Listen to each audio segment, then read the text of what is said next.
वह हृदय नहीं है पत्थर है जिसमें स्वदेश का प्यार नहीं। वह हृदय नहीं है पत्थर है जिसमें स्वदेश का प्यार नहीं। जो जीवित जोश जगा न सके, जो जीवित जोश जगा न सके, उस जीवन में कुछ सार नहीं। स्वागत करती हूँ आप सभी का चंद्र विद्या में एक नए अध्याय के साथ। मेरा नाम चंद्र राठौर है। आज मैं लेकर आई हूँ कक्षा 8 चैप्टर नंबर 1 स्वदेश। तो वीडियो को अंत तक ज़रूर देखना। यहाँ पे हम शब्दार्थ, लाइन बाय लाइन एक्सप्लेनेशन, संपूर्ण प्रसंग और कवि परिचय। स्वदेश कविता के रचयिता हैं गया प्रसाद शुक्ल स्नेही, जिनका जन्म 1883 को हुआ था। वो एक महान कवियों में से एक माने जाते हैं जिन्होंने देशभक्ति कविताएं लिखी और उन्होंने ब्रज भाषा में कविताएं लिखना प्रारंभ किया और ये खड़ी बोली के एक श्रेष्ठ कवियों में से एक माने जाते हैं। उनका जन्म उत्तर प्रदेश के उन्नाव जनपद में हुआ था। उन्होंने स्वयं कहा, सरकारी नौकरी के कारण स्नेही के अतिरिक्त मुझे दूसरा उपनाम त्रिशूल रखना पड़ा। क्या रखना पड़ा? त्रिशूल रखना पड़ा। ये ज़रूर याद कर लेना। और इसके साथ साथ वो राष्ट्र प्रेम की कविताओं के साथ साथ उन्होंने किसान, मजदूर, सामाजिक कुरीतियों आदि विषयों पर भी कई प्रभावकारी कविताएं लिखी। और त्रिशूल तरंग, राष्ट्रीय मंत्र, कृषक कृदंत और इनकी एक उल्लेखनीय कविताओं में से, रचनाओं में से एक मानी जाती हैं। तो आपको इसमें से क्या क्या याद करना है? उनका जन्म, जन्म स्थान और उनकी प्रमुख रचनाएं। ठीक है, ये सारे परीक्षाओं में पूछे जाते हैं। तो चलिए कविता की व्याख्या शुरू करते हैं। कविता पाठ नंबर 1 स्वदेश। वह हृदय नहीं है पत्थर है जिसमें स्वदेश का प्यार नहीं।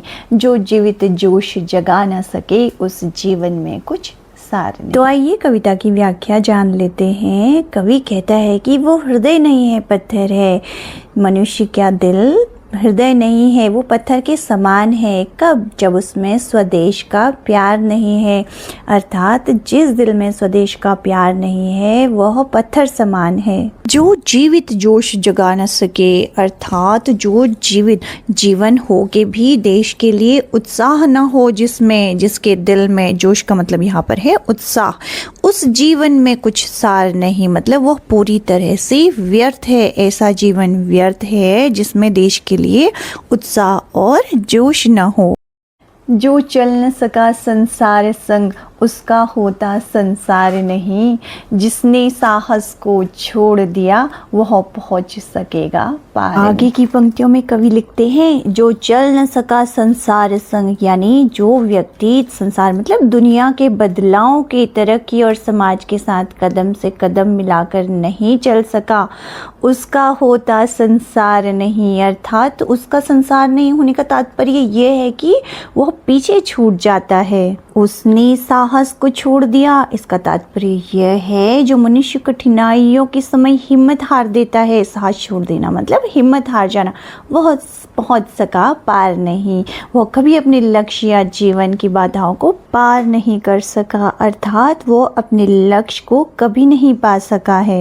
आगे की पंक्तियों में कवि लिखते हैं, जिससे न जाति उद्धार हुआ, होगा उसका उद्धार नहीं। जो भरा नहीं है भावों से, बहती जिसमें रसधार नहीं। कवि आगे कहते हैं, जो मनुष्य संकट के समय दूसरों तथा मानव जाति की मदद या कल्याण नहीं कर सकता, उसका कभी भला नहीं हो सकता, उसका कभी उद्धार नहीं हो सकता। और जिसके अंदर प्रेम, दया और ममता जैसी भावनाएं नहीं होती, उसका जीवन निर्जीव है, यानी उसमें रसधार नहीं। रसधार का अर्थ है निर्जीव होना, अर्थात उसका जीवन निर्जीव के समान है। आगे की पंक्तियां हैं, जिसकी मिट्टी में उगे बढ़े, पाया जिसमें दाना पानी, है माता पिता बंधु जिसमें हम हैं जिसके राजा रानी।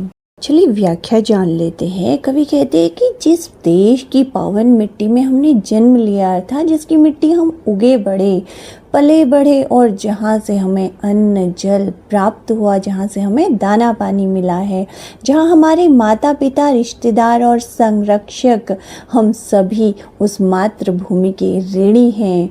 माता पिता बंधु जिसमें हैं, जिसके राजा रानी अर्थात हम जिस पावन धरती पर हमारे माता पिता भाई बंधु सबने जन्म लिया, हम उस मातृभूमि के ऋणी हैं। जिसने की खजाने खोले हैं, नवरत्न दिए हैं लासानी, जिस पर ज्ञानी भी मरते हैं, जिस पर है दुनिया दीवानी। शुक्ल जी आगे कहते हैं कि भारत भूमि ने दुनिया को अमूल्य रत्न संस्कृति, योग, आयुर्वेद और महान विचारक दिए।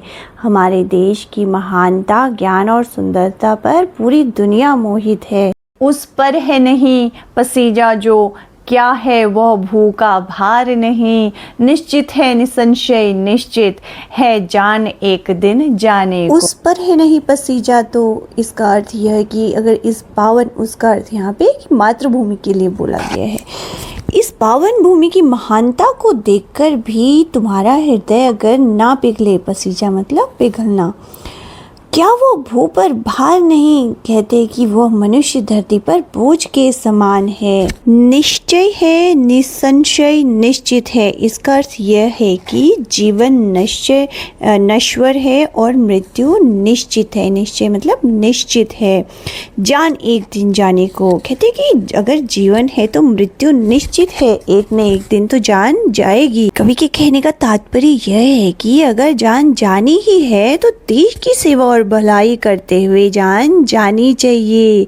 आगे की लाइंस में कवि लिखते हैं, है काल दीप जलता हरदम, जल जाना है परवानों को, सब कुछ है अपने हाथों में, क्या तोप नहीं तलवार नहीं, वह हृदय नहीं पत्थर है जिसमें स्वदेशी का प्यार नहीं। अंतिम पंक्तियों में कवि कहते हैं कि समय रूपी दीपक निरंतर जल रहा है, काल दीप जलता हरदम जिसे कहा गया है। जिस तरह परवाने लौ में भस्म हो जाते हैं, वैसे ही वीर सैनिक देश की रक्षा के लिए प्राण न्यौछावर करने को तत्पर रहते हैं। हमारे पास देश रक्षा के लिए शक्ति, साहस और साधन मौजूद है, यानी तोप और तलवार हैं। अतः जो अपने देश से प्रेम नहीं करता, उसका हृदय पत्थर के समान है। इस तरह सारे बच्चे समझ गए होंगे कि कवि के कहने का तात्पर्य क्या है, कि अपने देश के प्रति अपने दिल में प्रेम रखो, प्रेम भावना रखो। जिस तरह से आप अपने परिवारजनों के प्रति अपने दिल में प्रेम की भावना रखते हैं, उसी तरह अपने देश के प्रति भी अपने दिल में प्रेम की भावना जगाओ। सो स्टूडेंट्स, ये थी आज की क्लास। आई होप आपको समझ में आया होगा। अगर आपको वीडियो अच्छी लगी तो चंद्र विद्या को लाइक करें, सब्सक्राइब करें, चैनल पर अगर नए हैं तो अपने दोस्तों को शेयर करें, और जल्दी मिलेंगे अगले वीडियो में इस पाठ के प्रश्न उत्तर के साथ। बैक एक्सरसाइज भी हम तभी करेंगे। तो मिलते हैं अगली वीडियो में। Thank you for watching.